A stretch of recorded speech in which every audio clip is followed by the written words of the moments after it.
The galaxy burned under the weight of the Clone Wars, its stars dimmed by the smoke of 1,000 battlefields. On Naboo, the serene lakes of Theed reflected a sky streaked with the contrails of Republic cruisers, a reminder that even this peaceful world could not escape the war's grasp. In the royal palace, Padmé Amidala stood alone on a balcony, her hands gripping the cool marble railing. Her senator's robes, once a symbol of diplomacy, felt heavy, as if woven with the galaxy's despair. Below, the city hummed with life, but Padmé's heart was a storm, stirred by something new and unyielding within her. For weeks, she had felt it, a pulse, a whisper, a current that flowed through her like the rivers of her homeworld. It was the Force, awakening in her veins, unbidden and undeniable. At first, she dismissed it as exhaustion, a trick of her weary mind. But the visions came, flashes of battles, the hum of a lightsaber, the controls of a starfighter under her hands. She saw herself soaring through the stars, not as a senator, but as a warrior, her will bending the galaxy's tides. The Force was calling her to a path she had never imagined, and it terrified her. She was Padmé Amidala, a voice for peace, not a soldier. Yet the war had eroded her faith in words, and the republic she served teetered on the edge of collapse.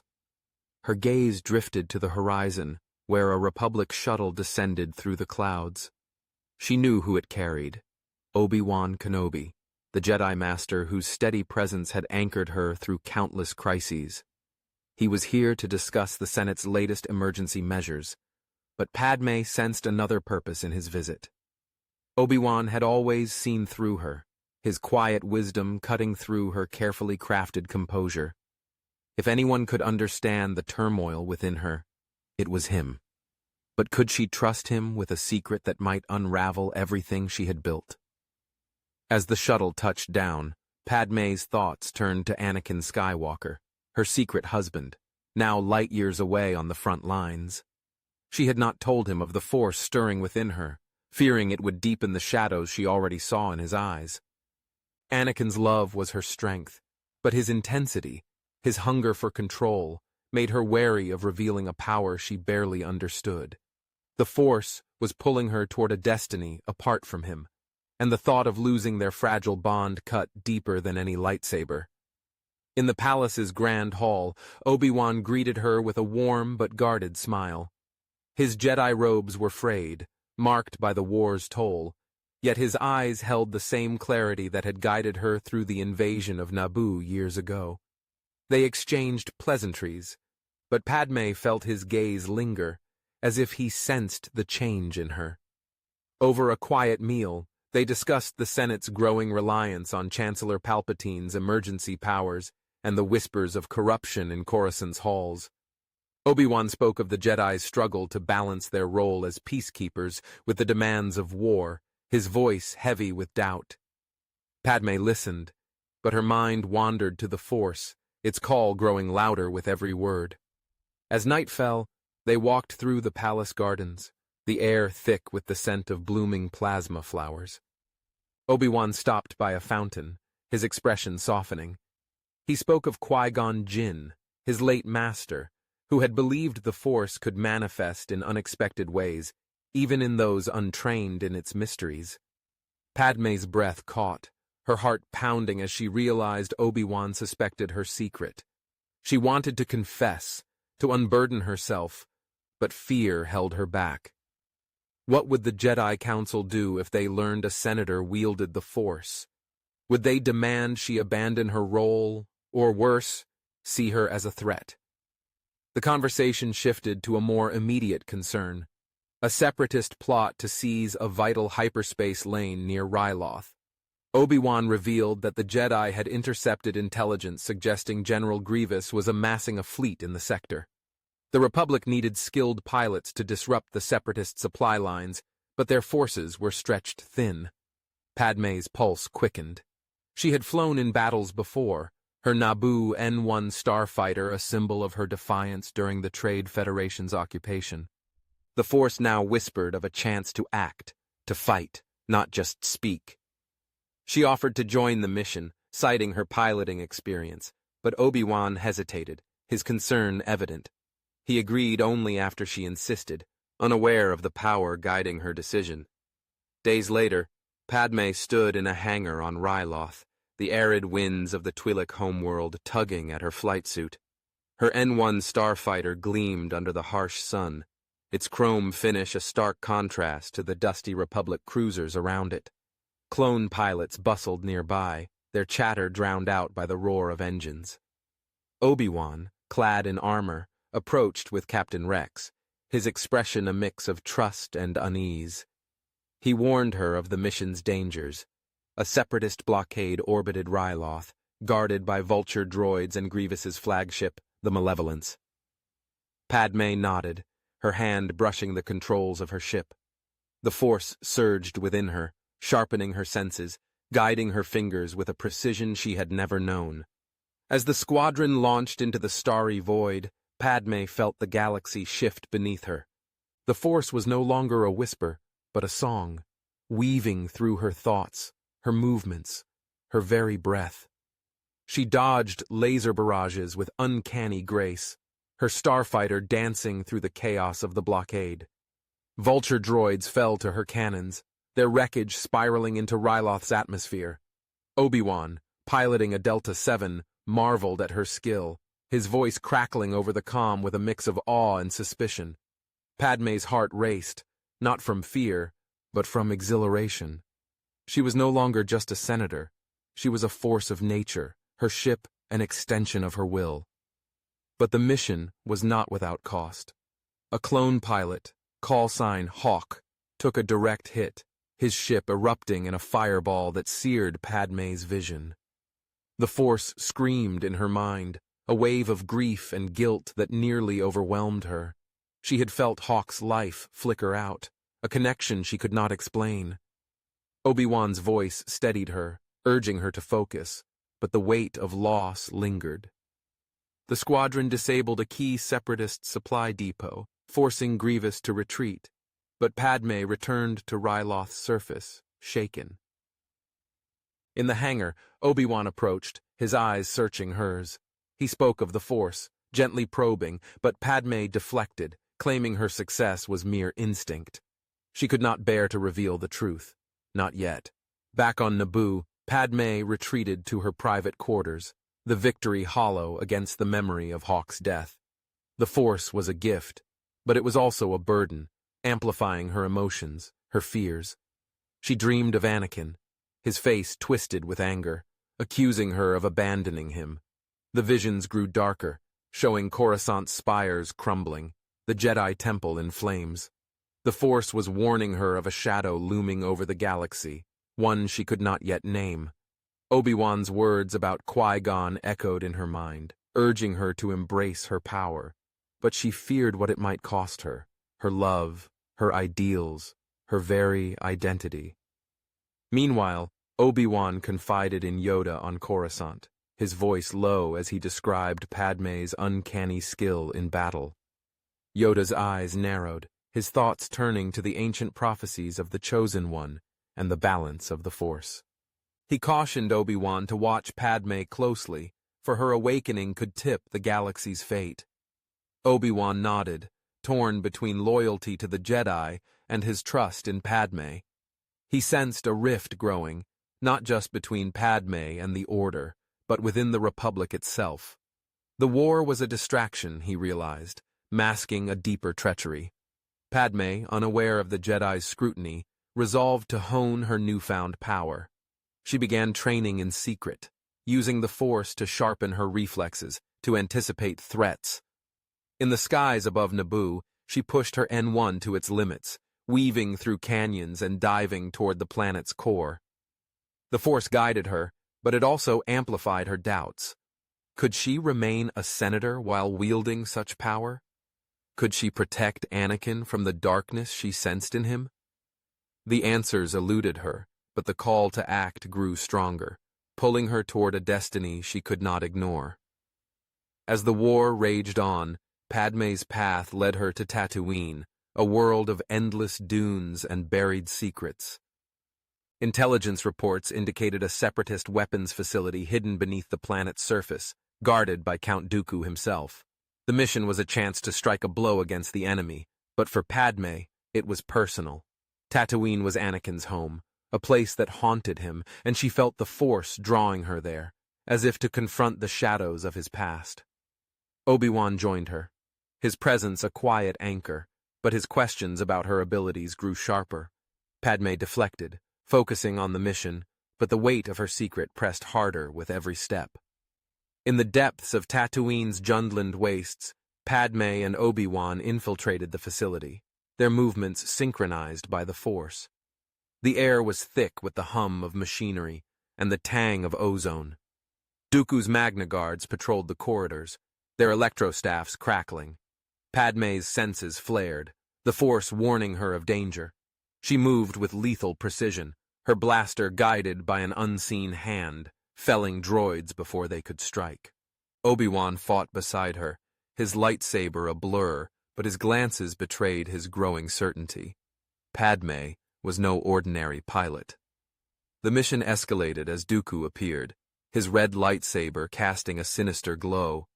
He taunted Obi-Wan, mocking the Jedi's blindness to the Republic's decay, but his eyes lingered on Padmé, as if sensing her power. The duel erupted, Dooku's elegance clashing with Obi-Wan's disciplined strikes. Padmé, caught in the fray, used the Force to hurl debris at Dooku, disrupting his focus. The act saved Obi-Wan, but it exposed her secret. Dooku's lips curled in a knowing smile, and he retreated, vowing to reveal her truth to his master. Obi-Wan turned to Padmé, his expression a mix of shock and betrayal, but the facility's alarms blared, forcing them to flee. As they escaped into Tatooine's twin suns, Padmé felt the galaxy closing in. Obi-Wan's silence was louder than any accusation, and she knew the Jedi would soon demand answers. The Force had made her a weapon, but it had also made her a target. She thought of Anakin, of the love that tethered her to hope, and vowed to protect him, even if it meant defying the Jedi, the Senate, and the galaxy itself. The twin suns of Tatooine sank below the horizon, casting long shadows over the Jundland wastes as Padmé and Obi-Wan sped across the dunes in a land speeder. The silence between them was a chasm, widened by the revelation of Padmé's Force abilities.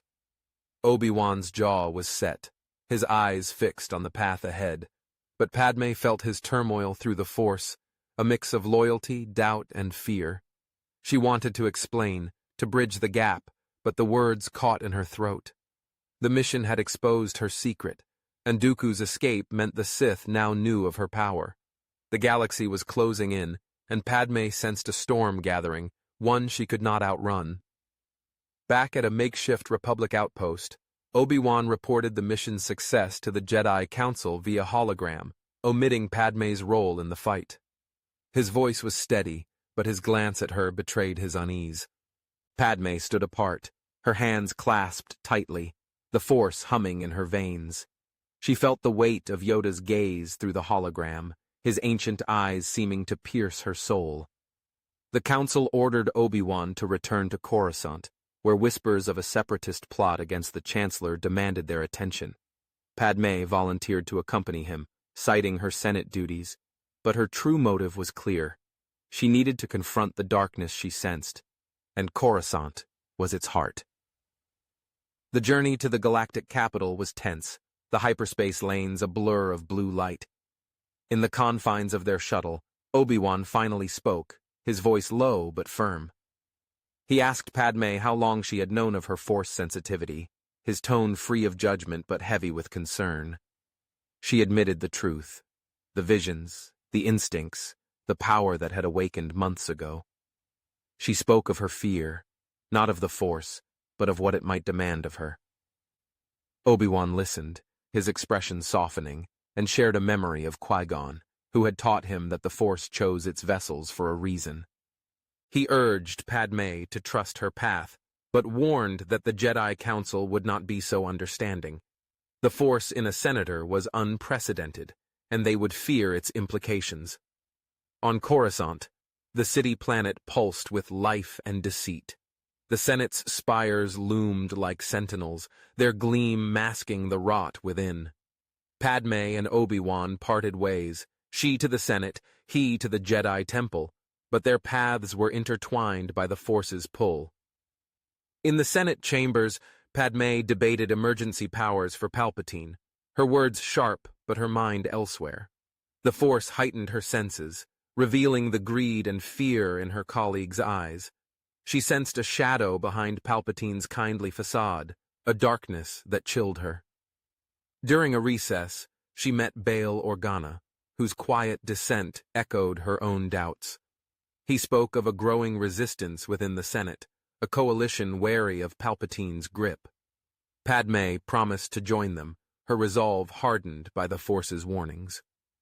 Meanwhile, Obi-Wan faced the Jedi Council, his report on Tatooine carefully worded to protect Padmé. Yoda and Mace Windu pressed him, sensing his hesitation. They spoke of a Sith plot, of intelligence suggesting Darth Sidious was manipulating the war from within the Republic.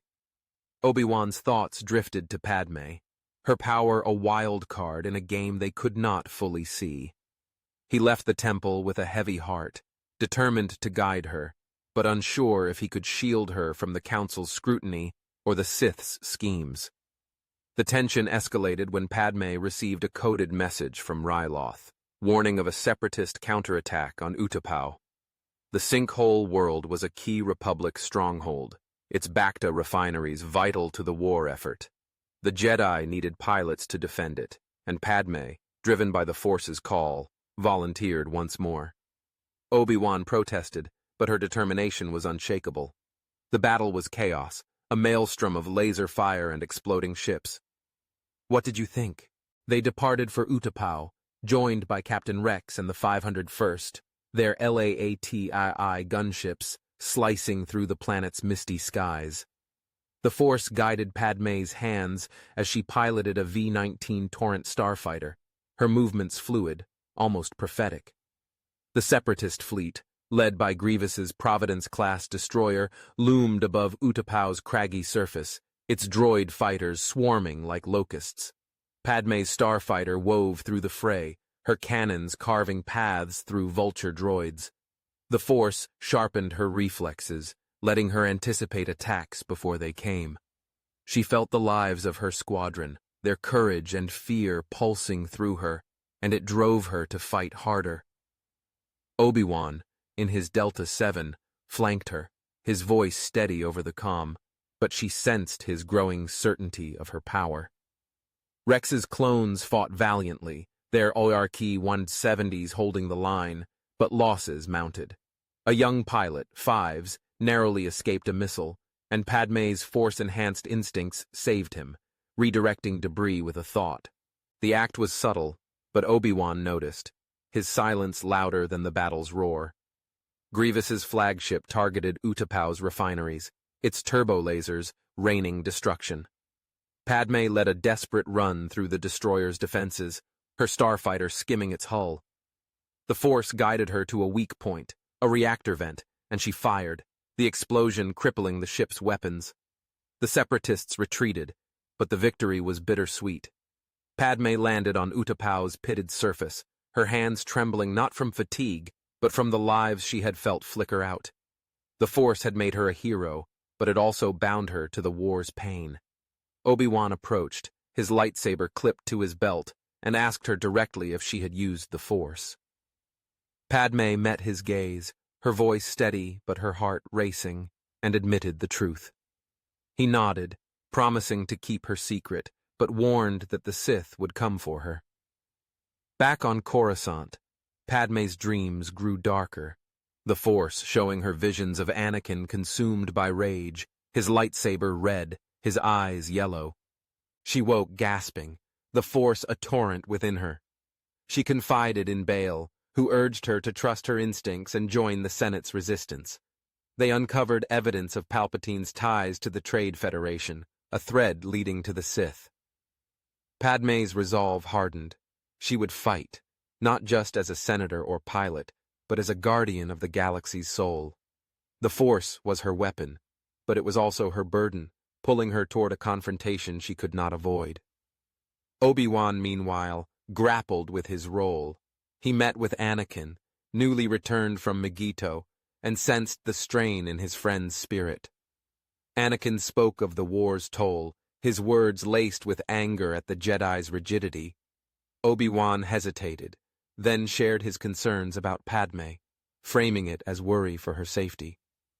Anakin's eyes darkened, his protectiveness flaring, and Obi-Wan realized the danger of their love. He vowed to protect them both, but the Force whispered of a coming betrayal, one that would test them all. The stage was set for a reckoning. Intelligence reached the Jedi of a Sith artifact on Mustafar, a volcanic world where the Force burned raw. The artifact, a holocron tied to Sidious, could reveal his plans. Padmé insisted on joining the mission, her piloting skills and Force sensitivity vital. Obi-Wan agreed, but his heart was heavy. He knew this was no ordinary mission. The Council, unaware of Padmé's power, sent Anakin as well, his presence a spark in a powder keg. As their shuttle streaked toward Mustafar, Padmé felt the Force's pull, a call to face the darkness within and without. The galaxy hung in the balance, and her choices would shape its fate.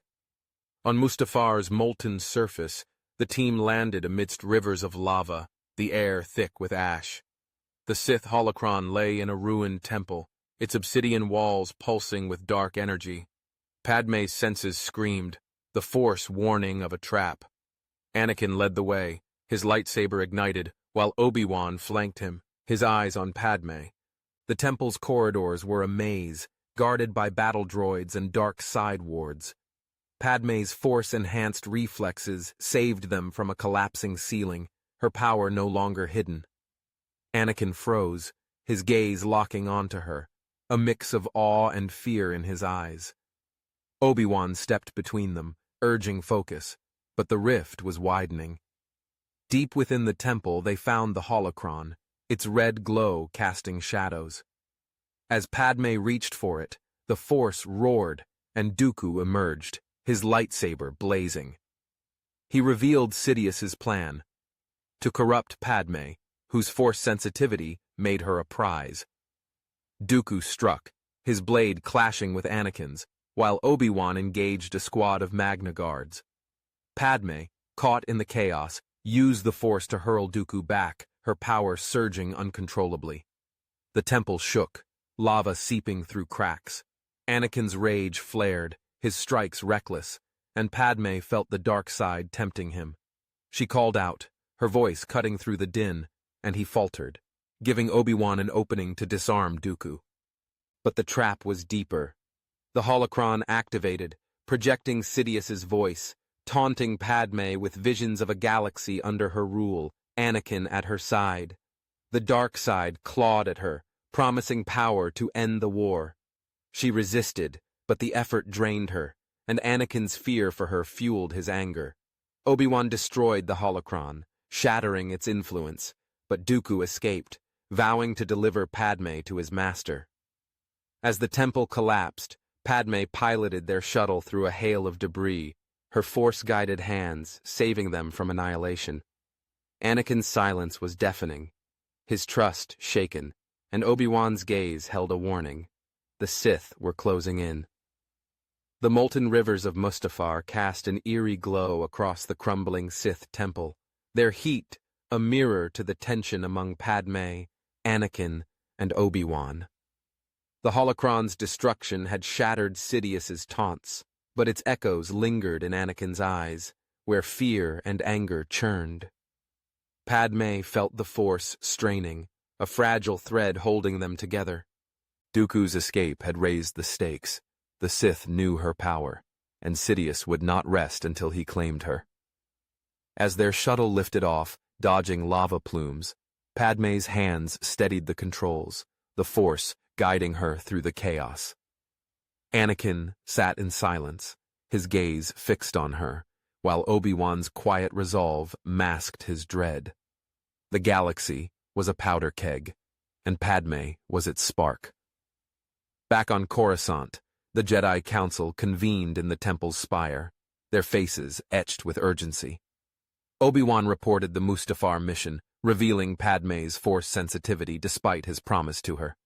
Yoda's ears drooped, his voice grave as he spoke of the Sith's hunger for such power. Mace Windu proposed summoning Padmé for questioning, but Obi-Wan argued for trust, citing her actions on Ryloth and Utapau. The council relented, but their unease was palpable. They tasked Obi-Wan and Anakin with protecting her, unaware of the rift widening between the trio. Outside, the city planet's lights pulsed, oblivious to the storm brewing within its heart. Padmé, in her Senate apartment, wrestled with her visions. The Force showed her Coruscant ablaze, Anakin's silhouette against a crimson sky, and a shadow she knew was Sidious. Her love for Anakin was her anchor, but his silence since Mustafar gnawed at her. She met with Bail Organa and Mon Mothma in secret, sharing the evidence of Palpatine's ties to the Sith. The resistance grew, but time was short. The Force urged her to act, to fly, to fight. She donned her flight suit, her N-1 Starfighter waiting in a hidden hangar. The Senate was a battlefield of words, but the skies were where she could strike. The High Trow erupted when intelligence reached the Jedi. Sidious was on Coruscant, orchestrating a final gambit to seize power. He had summoned Grievous and Dooku to the industrial sector, where a separatist fleet prepared to blockade the planet. The Jedi mobilized, but Padmé, driven by the Force, insisted on leading a squadron. Anakin protested, his voice raw with fear, but Obi-Wan supported her, sensing her destiny. The Council deployed them together, unaware of the personal stakes.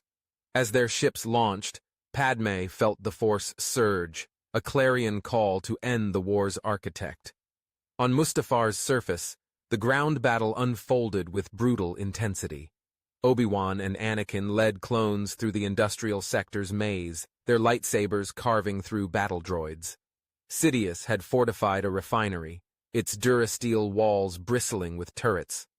Padmé, on the ground with Rex's 501st, used the Force to sense traps, her blaster felling droids with uncanny precision. The clones marveled, calling her Senator Skywalker in jest, unaware of the truth. Anakin's gaze lingered on her, his pride warring with dread. The Force bound them, but it also amplified their fears, his for her safety, hers for his soul. The refinery's core was a cauldron of heat and shadow. Sidious awaited, his red lightsabers igniting with a hiss.